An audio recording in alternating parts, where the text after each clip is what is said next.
With theaters largely closed due to COVID-19 nationwide, except for a handful of drive-ins, there are many things that make sense financially for major studios when it comes to the distribution of their movies right now. It made sense that current theatrical releases such as Bloodshot, The Invisible Man, The Hunt, Onward, etc. would quickly go into homes via VOD, est purchase or streaming. It also makes sense for some low and mid-budget movies that might have struggled in a normal theatrical marketplace, i.e. Paramount, MRC's comedy The Lovebirds, STX's family action pick My Spy and Disney's Artemis Fowl, to skip cinemas and head straight into homes. Given how they're non-events on paper, a home release could be the best destination for such titles, foregoing potential marketing costs and losses. However, when Universal decided that its $90 million DreamWorks animation sequel Trolls World Tour would go both theatrical and VOD rental 48 hours for $19.99 over Easter weekend, instead of being rescheduled like a bulk of their other future theatrical releases, the decision not only raised eyebrows but received a big grumble from theater owners. That said, exhibitors are not in the position to argue with Universal at this moment, their greatest worry being whether they open in early June or not. According to Deadline sources, the Trolls franchise, in lifetime consumer products, global TV licenses, home entertainment ancillaries etc., is estimated to be around $700 million ever since the first movie, made under the administration of then DWA boss Jeffrey Katzenberg, was released in November 2016 and ultimately grossed $346.8 million at the global box office. Finance sources say that movie, which carried a $125 million price tag and $105 million in global P&A, netted a profit after all ancillaries, not including consumer products, of $19 million. Worldwide home entertainment and TV revenues, and remember this was off the cascading of theatrical grosses, were estimated to be around $170 million. The hype for T-Rolls was teed off at the Cannes Film Festival that year with the debut of Justin Timberlake's single, Can't Stop the Feeling, which ultimately went quadruple platinum with close to 8 million copies sold and scored an Oscar nom. Dolls, a 52-episode run of spin-off series Trolls, The Beat Goes on Netflix and an NBC Christmas special followed, among many other tchotchkes. And with the theatrical window model being the best means to optimize profit on an event film priced at $80 million plus before P&A, why in God's name would Universal even think about largely skipping theatrical on Trolls World Tour, or involving a simultaneous VOD window? It's part of a $700 million franchise. Wouldn't it have been better to reschedule the movie to a later date? There was clear want to see of the sequel as 3 trailers amassed 130 million views prior to this pick's availability tonight. Trolls World Tour trailer, Ozzy Osbourne and AMP, Rachel Bloom want to turn musical diversity into a boneyard. The decision to take Trolls World Tour into homes sooner stemmed from a last-minute pivot by Universal. In all fairness to the studio, its original intent was to open Trolls World Tour in movie theaters. It even was going to preview it to exhibitors at this year's CinemaCon before that event was cancelled.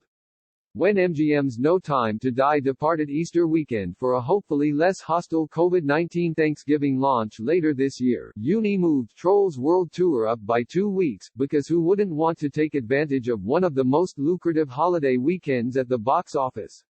Easter weekend is where Uni first shattered holiday opening records with Furious 7's $147.1 million in 2015 before being beaten a year later by Warner Brothers.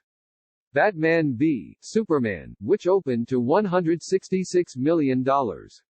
Further proof that Uni had its theatrical heart in the right place, Trolls World Tour was receiving marketing support through Comcast, NBC Universal's Symphony program, which only select event picks receive in a given year, with the title being pushed across the conglom's entire portfolio, i.e. Trolls Balloons in the Macy's Day Thanksgiving Parade, the re-airing of the Trolls Holiday Special on NBC, along with custom pieces on NBC Uni Cable Networks Bravo, E, Universal Kids, USA and Sci-Fi, along with an expanded Xfinity co-branded campaign.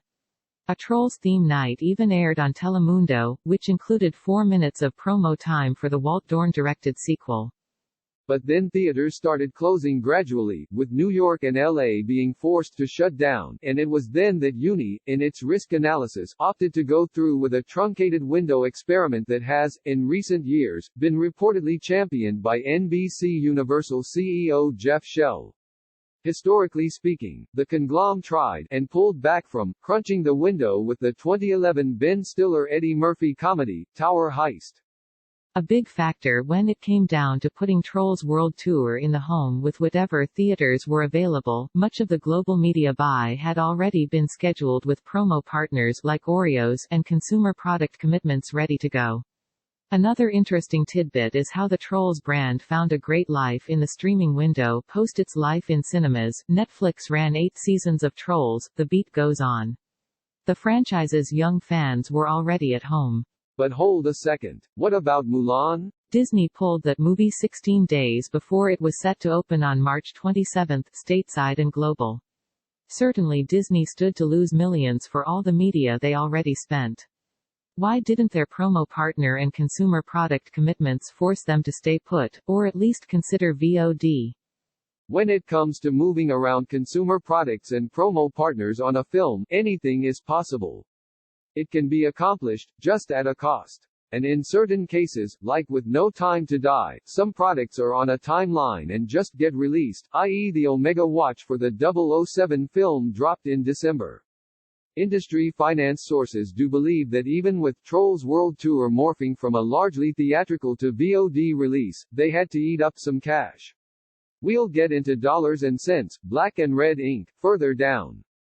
What is absolutely fair to say is that Uni didn't orphan the movie, they supported it like a full-wide theatrical release, with constant pumping in TV ads and online from Comcast's sister company Fandango Tickets, which has its own PPV arm Fandango now. Yet many questions arise about whether this whole Trolls World Tour experiment will make money, and there aren't concrete answers, but here's some hints. At the price of $19.99 for a 48-hour rental, will everyone marooned at home want to see what was expected to be a theatrical release? Maybe. Exclusive boxing matches are about the only types of PPV which ring up big cash to this day. 2017's Floyd Mayweather Jr. vs. Conor McGregor drew 4.3 M domestic buys and made $600 million revenue for Showtime, more than each of the fighters' combined paychecks. But that was at $99.99 a pop. One must factor in that when it comes to movie consumption in the home, VOD buyers aren't en masse like they were in the late 1980s, early 1990s. With streaming subscription services like Netflix, Hulu, Amazon, CBS All Access and even HBO Go at consumer fingertips, will today's quarantined, cash-strapped consumers graze outside those comfort zones and pony $19.99 for a title that will expire in 2 days? Some analysts are predicting guessing 9M-12M global transactions for Trolls World Tour in its first VOD cycle, around $200 million in upfront revenue. As a point in reference, Lionsgate's John Wick 3, which made over $326 million WW, yielded 3M units in the first month of its home entertainment window, and that was from varying price points across packaged media, electronic sales, and VOD. Lionsgate screamed that it was their best first-month home entertainment revenue for a title since 2014's The Hunger Games: Mockingjay, Part 1. Even after the studio, VOD retailer rental share of 80% to 20%, which is better than the 50-50 split between a studio and exhibitor, that wildly projected $200 million money could cover Trolls World Tour's nut of $90 million production cost, and supposed $30 million global P&A to promote the current VOD release. Some rival distributors are doubting that P&A number, and believe that while global marketing was less than $100 million, Uni could be on the hook for more than $30 million. Also covering Trolls World Tour's costs is a Hulu streaming window deal that is valued around $25 million. Studios typically do not report video revenue, chiefly because there's no central efficient means of monitoring in real time like Comscore's box office data system, a reporting crossways between theaters and studios. Home entertainment monies usually are reported by several outlets, i.e. Google Play, cable systems, and such figures are often delayed in their arrival to the studio. Those close to Trolls World Tour say their costs are covered, and that they'll be just fine off this experiment. Deadline's finance sources disagree, unable to calculate how the deletion of a theatrical window will benefit downstream revenues for Trolls World Tour. Will people want to rent or buy it in subsequent windows? Because of this, some believe the sequel is primed to lose at least its production cost, $90 million. Remember, that global home entertainment and TV figure we gave you earlier of $170 million for the first Trolls? That was spurred by a WW box office gross of $346.8 million.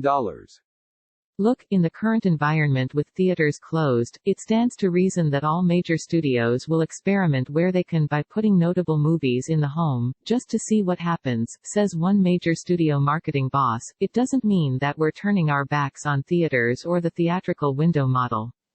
And as far as the notion that theaters owners will be like elephants and never forget about what Universal did here by putting Trolls World Tour in homes ASAP, no matter how angry they are now, they're certainly not going to thumb down F9 or Minions, The Rise of Gru in their cinemas next year. Rick Roman, an independent theater owner with cinemas in Kentucky and Delaware, is sympathetic to Universal right now, but emphasizes caution. With all the theaters closing, Universal's decision makes sense. People need to be entertained while they are camped out in their homes. If this crisis becomes the justification for the studios getting what they want, which is VOD day and date with theaters, then the $11 billion egg from the golden goose will be fried.